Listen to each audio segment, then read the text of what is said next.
Hey, sweet friend, I'm so glad you're here. If you've been walking with God for years, serving faithfully, loving Him with your whole heart, but lately something feels off, you're in the right place. Maybe you've noticed an invisible wall between you and Him. You pray, but it feels like words hitting the ceiling. You want to trust Him fully, but something inside keeps holding you back. Here's what I've come to understand. Sometimes the problem isn't your faith. Sometimes the problem is that somewhere along the way, someone gave you a version of God that wasn't true, and your heart learned to protect itself from that God, even though that's not who He really is. You can't trust someone you don't feel safe with. Today, we're diving into Phase 1 of the Path Home series, Preparing the Soil. I'm going to share why safety has to come before trust, and how you can start preparing the ground for real healing. Settle in, friend. This one's for you. We are loyal Christian women. We've served, we've believed, we've stayed, even when it hurt. We gave our hearts to faith, hoping for closeness with God, inner joy, and a safe place to belong. But somewhere along the way, the closeness became distance. The joy became exhaustion.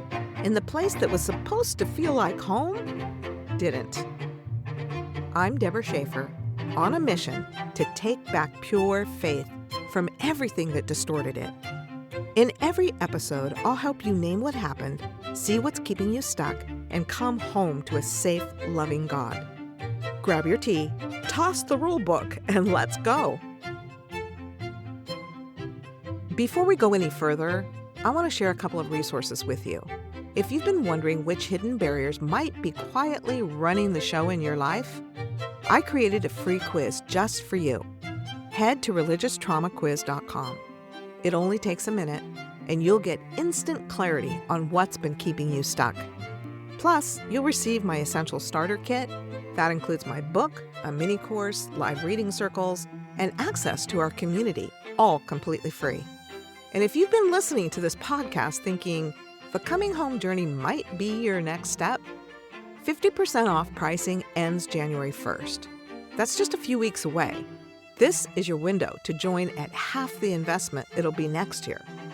Payment plans are available, and I'm offering personal calls this month if you want to talk it through. No pressure, just honest conversation. More on that later. For now, go to religiostraumaquiz.com and get some insight into what's been keeping you stuck.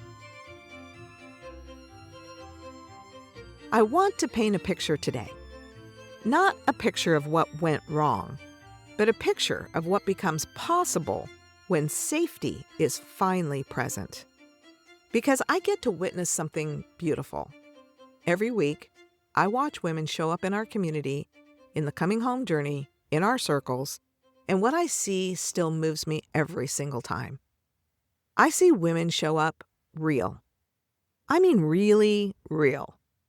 Messy, struggling, saying things out loud they've never said to anyone, admitting doubts they've carried for years, asking questions they were always told were dangerous. And here's what's remarkable. They know they're loved anyway. They know they can say, I'm angry right now. Not necessarily at God, but at the people who told me He was someone He's not. And no one gasps. No one corrects them. No one assumes that their anger means they've lost their faith. They know they can say, I don't know what I believe anymore about this one thing. And it's not interpreted as rebellion or weakness or falling away. It's understood as part of the journey. They show up imperfect. Sometimes they show up confused. They show up with their grief about what religion cost them, the years, the relationships, the parts of themselves they lost. And they're met with compassion every single time. And friend, you can literally watch them unfold. You can see their shoulders drop. You can hear them exhale. You can witness the moment when a woman realizes, maybe for the first time in her entire life, oh, I'm safe here. I can actually be myself. And be myself doesn't mean I don't love God. That's what safety does. It creates the conditions for transformation. And that's what phase 1 is all about, preparing the soil so something beautiful can actually grow. So let's talk about why safety has to come first. Last week, I introduced you to the 5 phases of healing from religious trauma. And I used the image of a garden, remember? You can't just throw seeds on hard, rocky ground and hope for the best. You have to prepare the soil first. Well, safety is the soil preparation. Here's what I mean. Religious trauma doesn't just wound you once and then leave. It leaves aftershocks, invisible ones, that keep running long after the original harm. It doesn't just make you afraid. It installs patterns of fear. It doesn't just make you feel guilty. It rewrites your worth until guilt becomes your default. It doesn't just shame you.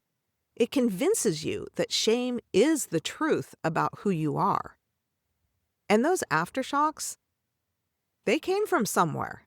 Maybe through sermons, maybe through silence, maybe through the spiritual pressure that you didn't even have words for at the time. Often from people who genuinely believe they were helping you. Parents, pastors, teachers, who were operating from their own wounded places. So what happens when you try to heal without addressing that first? Well, your body resists. Your nervous system, which has been shaped by years of fear, shame, and guilt, screams, "I'm not safe. Don't open up. Don't let anyone see the real you." Even if your mind wants to grow, even if your heart loves God deeply, your body remembers what happened when you were vulnerable in spiritual spaces. It remembers what it cost you. Psalm 91 says, "He who dwells in the shelter of the Most High will rest in the shadow of the Almighty." Did you catch that? Dwelling comes before resting. You have to have a shelter, a safe place, before you can truly rest. That's phase 1. We're creating the shelter. We're preparing the soil. We're establishing the safety that makes everything else possible. Because, sweet friend, you can't heal what you can't bring into the light, and you won't bring anything into the light until you trust that the light won't burn you. Safety first, always. So what does safety actually look like? Because for many of us who've experienced religious trauma, we've never had it, at least not in spiritual spaces. Let me paint you a picture. Safety is a space where you can bring your whole self, not the edited version, not the cleaned up, got it together, saying all the right things version. Your whole self. That means your doubts about what you were taught. Welcome here.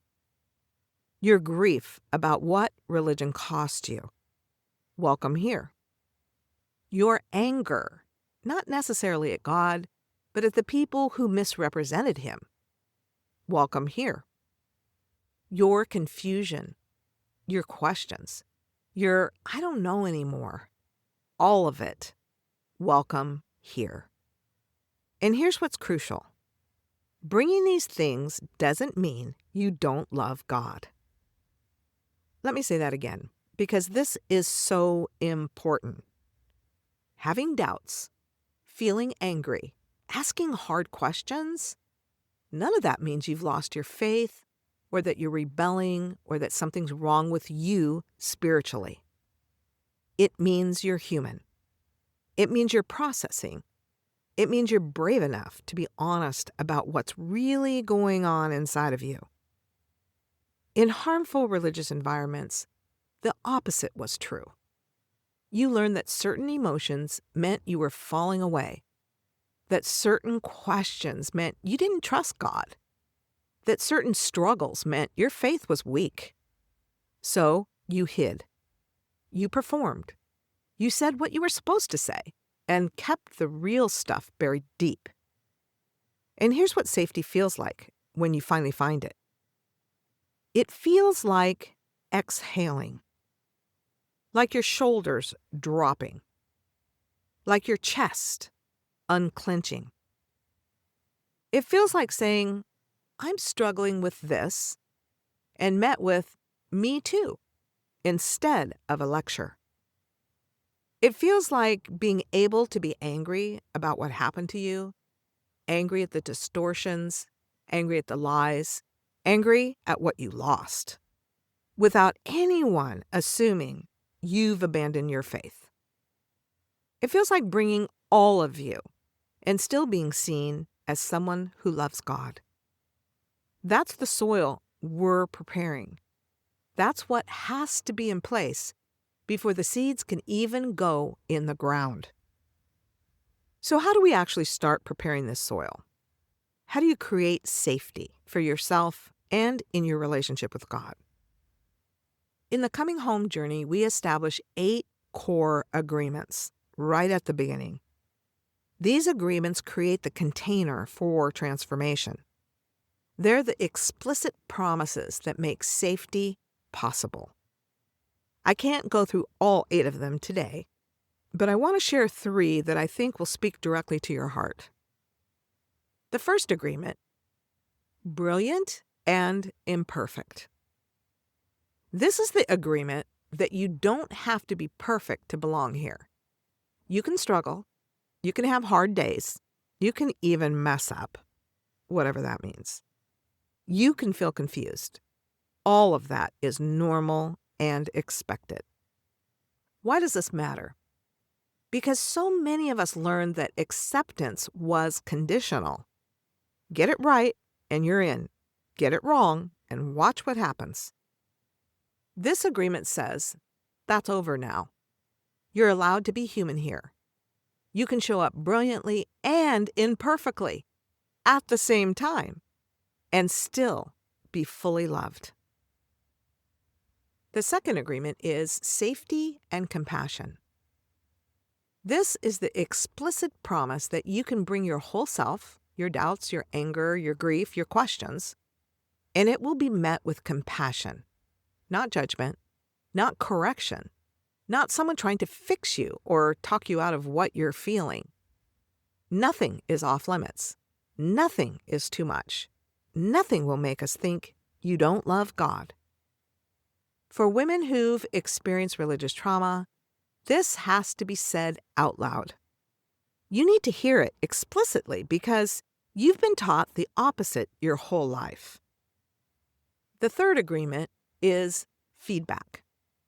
This one might surprise you, but it's the agreement that you have a voice here. If something doesn't feel right, you get to say so. If something lands wrong, you can tell me. If you need something different, you have permission to ask. This is radical for those of us who are taught to submit quietly, to not question, to accept whatever the leaders decided because they hear from God. The agreement says, your voice matters. Your perspective is valuable. This is a partnership, not a performance. Now, here's your invitation. Even if you're not in a program or community right now, you can start making these agreements with yourself. You can start practicing brilliant and imperfect.